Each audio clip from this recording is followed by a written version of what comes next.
Welcome back to Grow Your Impact, Income, and Influence. Today, we are going to be talking about how to take things off of your plate to free up your time. It is one of the key things that will help you grow your business. I am joined today by Brittany Gregorio. I got it right. It's like Oreo with Greg in front of it. We had to play around to figure out how to say that correctly before the show. Brittany, how are you doing? I'm doing amazing. Thank you so much for having me. I'm very excited to be here. No problem. It is my pleasure. So the thing I've had a lot of VAs over the years asked to be on the show. We don't take all of them because at the end of the day, although you definitely need to hire a VA, they need to do something different. They need to set themselves apart. Brittany, before we got on, assured me that she does things differently. She shared some of the things with me, but we're going to start. You've been doing this for 8 years. That's a long time to be a VA. So you've seen a lot of things. Where did all of this start for you? So yeah, thank you so much. That's a great question. So it started a really long time ago, like you had mentioned, about 7 or 8 years ago. And I just over time developed a special, what I think is a special set of skills. And through the years, I really honed in on those skills. I developed a real love and appreciation for client care, customer communication, follow-ups, honing in on those crucial relationships, and then just kind of started a business so I could help the small business owners.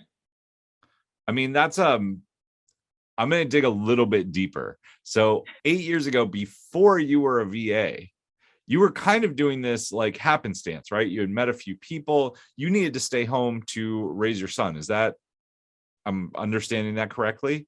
Share a little bit of that journey, because I think there are a lot of women out there who want to stay home with their kids, but they have not been able to get corporate to allow them to, maybe during COVID, but now they're starting to go back.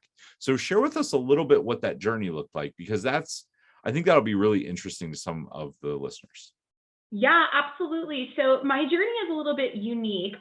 He's almost 14 now, but about 7 or 8 years ago, my oldest son became very sick, and he was born with an illness. He actually had a hole in his trachea, and it resulted in just having to live in and out of hospitals, live in and out of doctors' offices.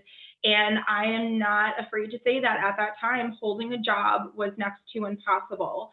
Employers did not understand. I love everybody that I've worked for in the past, but they were just not understanding, and rightfully so. I was not dependent. I was not reliable. I had to be with my son. Many times it was a life or death situation. My husband and I had to call 911. We had to have ambulances come to the house. So it was a pretty severe situation, and it made work impossible, having to go to an office, that is. So I was kind of in this really dark flux where I just couldn't hold a job, and I knew I couldn't hold a job.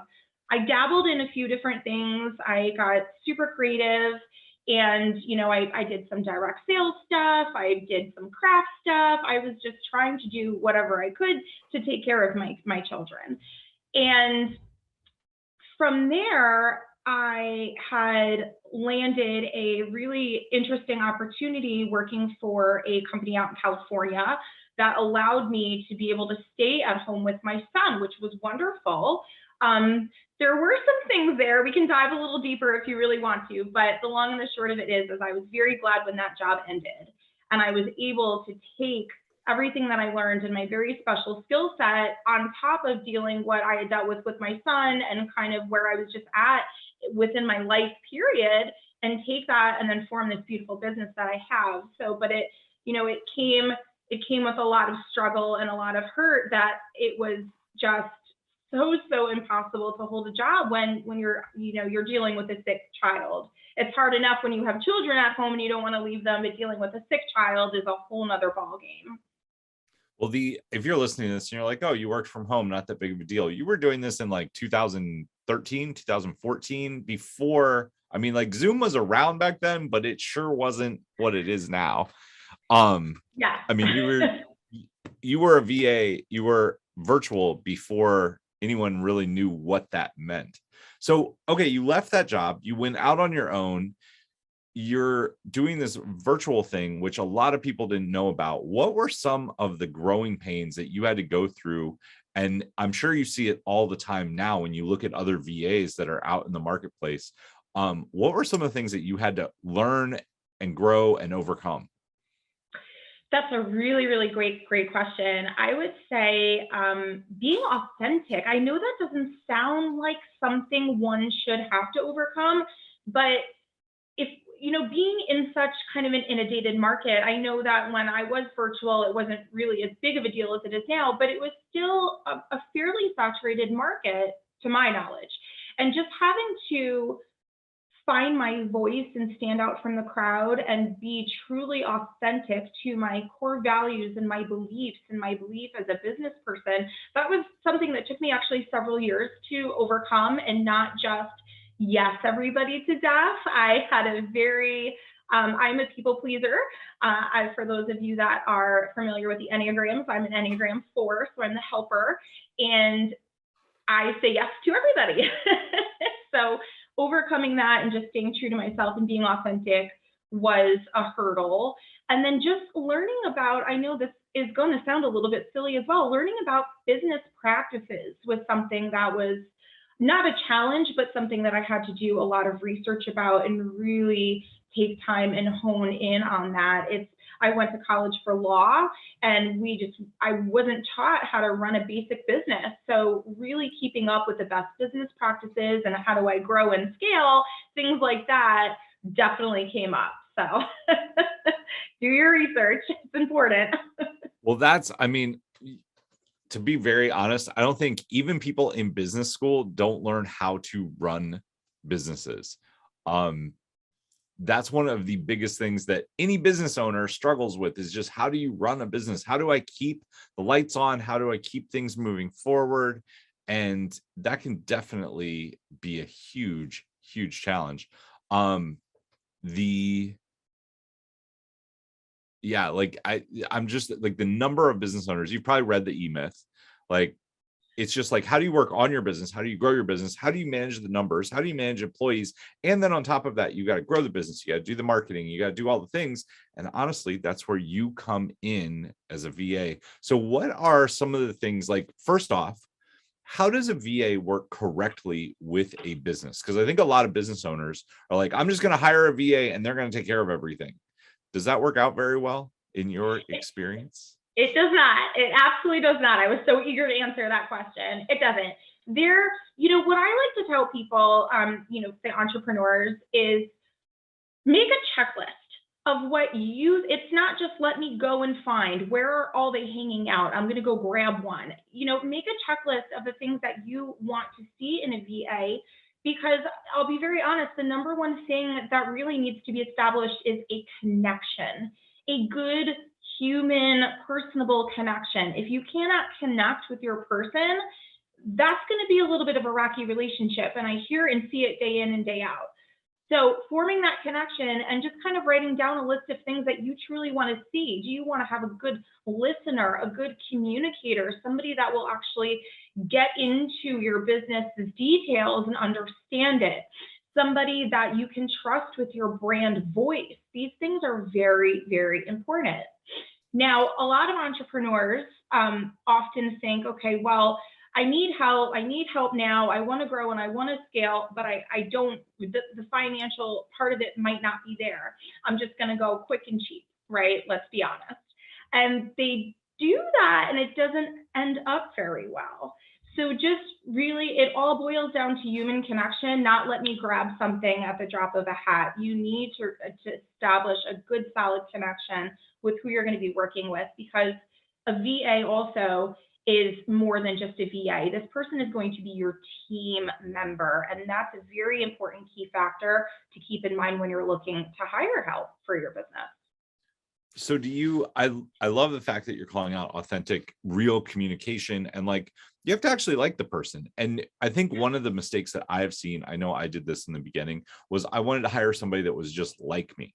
And really, I needed somebody that was opposite of me to take on the pieces that I wasn't good at. Like, I'm not talking about an operator. I'm not talking about a C-level person. I'm talking about, like, even in an assistant, somebody who's going to take notes, somebody who's going to do follow-up, somebody who's going to be detail oriented. Maybe you're super detail oriented and you need somebody that can be like high level and like say like we need to think about a bigger picture. You need the person that's opposite. So do you use a skills test? Do you use like a disc? Do you use the Enneagram? Like what do you use? How do you figure out who you're a good fit for, and how, like, what do you think people should do when they're hiring to figure that out? Because I think it's not just fast and cheap either. I want to call that out. It's I'm so busy, I don't have time to spend hours hiring somebody. This person says they can fix it. Let's throw some money at them and see if that happens. I think that happens more often than not too. Like I have a budget of X. This person says they can do it. And then of course the person doesn't do it. Maybe they weren't trained correctly by you. Maybe the SOPs weren't correct. Like there's a whole bunch of things that can go wrong. We'll dive into that next. I have all these thoughts, obviously. Okay. Let's start with, how do you make sure that you're hiring the right person? Is there a skills test? Hey, thanks for taking a moment to check out this episode of Grow Your Impact, Income, and Influence, the #1 show helping you reach millions. Have you ever thought about building your own webinar or using public speaking to reach your ideal audience? Well, if you'd like my help with it, over the last several years, I have built more than 40 live events for clients just like you. In the last 18 months, I've helped 32 entrepreneurs build their webinar with over $5 million in cumulative sales. If you'd like to see how I can work with you, or if you'd be interested in having me speak at your event or be on your podcast, go to steven.coffee, that's steven.coffee, to book a short call with me and see how we can work together. All right, let's jump back to the episode. So I actually don't use any of that. There's no test. I'm always curious to find out what kind of Enneagrams others are, but I just have a plain and simple conversation. We'll get on Zoom, we'll get on the phone if you're not comfortable with Zoom, and we will have about an hour-long conversation. I know that is an hour of your time, and time is precious. We're all super busy. I get that, but I have found that nothing beats a conversation. You can connect with someone just talking to them. You know intuitively if this is going to be the right fit for your company or your business. You just know. And you need to get to know this person and maybe connect also on a more personal or a deeper level. I've done that with all of my clients. We'll talk about what they need a little bit with their business, and then I'll just throw out a question like, hey, what's your favorite Harry Potter movie? Or let's get to know each other on a little bit of a deeper level. And nothing is better than doing that. That's what I have personally found over the years. Nice. Okay, that's pretty interesting. So, okay, next step, from a entrepreneur point of view, what are like 2 or 3 of the biggest mistakes that you see them make that they could easily correct? Within their business or with hiring? No, with hiring a VA. Because I think we talked about like maybe they go fast and cheap. Maybe they don't know how to hire correctly. Like I think having a conversation is good, but I think there's got to be something that like you think that they could do to hire better.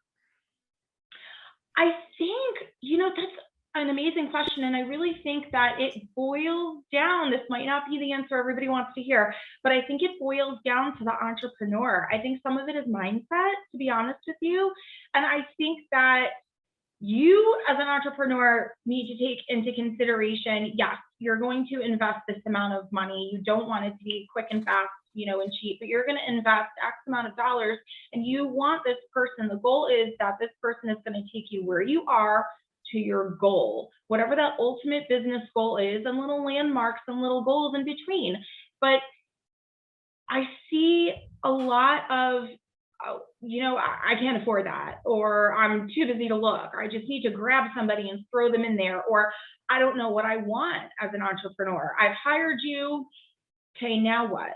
They almost want you to tell them what they need to do, and that's part of it too. You do want a team player, but you need to have direction in your business and a vision for where you want to go, because nobody else is going to get you there if you can't see it in your mind. So I do think mindset is a huge play here. Got it. So you said when we were talking beforehand that your VA services are different from that of most VA services. What makes you different? I try to think that they are, yeah. So I offer a very high touch, one-on-one, personalized human connection experience. And that is one of the biggest gaps in my industry. Um, we can touch on the specifics later, but you really, you know, it's just that connection is everything, and I can't say that enough. So when somebody works with me, their business becomes my business. You're not another client. You're not even income coming into me at the moment. I put all that aside because I am so invested in you as an entrepreneur and your business. And that shows in what I do, what my team does. We are always communicating, where we make ourselves available, 8 to 12 hours a day. I know we probably shouldn't do that sometimes, but we do because it's important. And 9 times out of 10, when a client comes to us, they're scared or they've had a bad experience. They're terrified to invest all this money. And I do try to keep myself very reasonably priced, which is also what I think makes us very unique and special. But yeah, that's kind of it in a nutshell. It's all that personalized attention that you're going to get that I feel like is really hard to come by nowadays. Okay. Let's talk about some of the actual skills though. What are things, if people are listening to this, because I this is what I hear from entrepreneurs who I have in friends, who I'm in masterminds with, who have other businesses, right? They're like, I just need somebody to come in and do stuff for me. And you say, well, what do you need them to do? And to be honest, I had a hard time with this the first VA I hired. I was like, I just find stuff. Like, the reason I'm hiring you is to give me back my time. So you need to be creative. These are the things. Like, I just made her sit on Zoom with me for a couple of days, and she would be like, oh, I can do that, or I can do this. What are some of the tasks that you find that you are really good at that maybe the entrepreneur isn't good at, or it gives them back their time? What are some of the things that you do for people? Yeah, that's a great question. So I think branding is a huge one. You need to develop and build your brand as an entrepreneur, and it's not a one and done. You are constantly building that brand by your messaging and your marketing. So branding, marketing, those are big ones that I help entrepreneurs with. Although I help all entrepreneurs, I do specialize in assisting coaches. I just love everything about the coaching realm, and I think that I understand the vision for most all coaches out there. So definitely branding. Like I mentioned, marketing. I specialize in social media management, marketing, email. All of this really does tie into your branding. So it kind of comes full circle with your social media and your messaging and your emailing. Launch support and management is also a big one too. You need to get on a cycle of workshops that you're going to offer, especially if you are a coach, which all kind of falls under the marketing umbrella. So those are the more specific tasks that I help entrepreneurs with. Okay, nice. And that is different. Most VAs are like, I'll manage your calendar, I'll manage your email, I'll do some repetitive admin tasks, but that's it, right? And to be honest, I mean, it's hard to find ones that go above and beyond that. So that's awesome, because you're kind of taking on like intro marketing stuff. You're not going to develop all of the strategy or all of the pieces behind it, but you can implement. You can take over some social media, you can handle conversations, and you can keep the brand moving forward. Super helpful. Brittany, if people wanted to find you and they wanted to learn more, where are the best places for people to connect with you? So the website is actually coming up this week. I'm super excited to have that built out. Finally, it's a dream come true. But for now, I can be found all over social media. I'm on Instagram, I'm on Facebook. I have a private community for entrepreneurs where I kind of dive into tips and tricks and give you, little inspiring nudges along the way. So you can find me on that platform, email, of course. But for now, really just on social media until the website gets developed. Okay. If you guys are interested in connecting with Brittany, you can click in the show notes down below. We have her Facebook group, her Facebook page marked down there for you. You can reach out to her through there. There's a big send message button. I'm sure Brittany would love to hear from you. If people are on the fence about hiring a VA or having a conversation with you, what is something that you would tell them? Well, I would, that's a tough one because I could talk all day about what I would tell someone. I would just say that, look, in all honesty, and I always do so with a lot of love and intention, you need to think about the results that you want. And the only way that you're going to get there is by having someone on your team that's going to provide results, tangible, seeable results to get you to where you want to go. And I also would tell them, don't lose hope. I know a lot of people do come to me and they haven't had the best experience, or they're confused and they're very overwhelmed because a lot of people are virtual nowadays, and it can be hard to just kind of cut through the noise to see who is the best fit for you. And I would just say, just to have hope, know that there is someone out there who's willing to help, and just start that conversation, build that human connection, start that conversation, and see where it takes you. Awesome. Brittany, I just want to say thank you so much for coming on. You've been a great guest, and you have shared your journey and how people can actually be successful in hiring a VA, which I think is awesome. Thank you so much. Thank you, Steve. No problem. To everybody else out there, until next time, take action, change lives, make money, and hire a VA. We'll see you soon.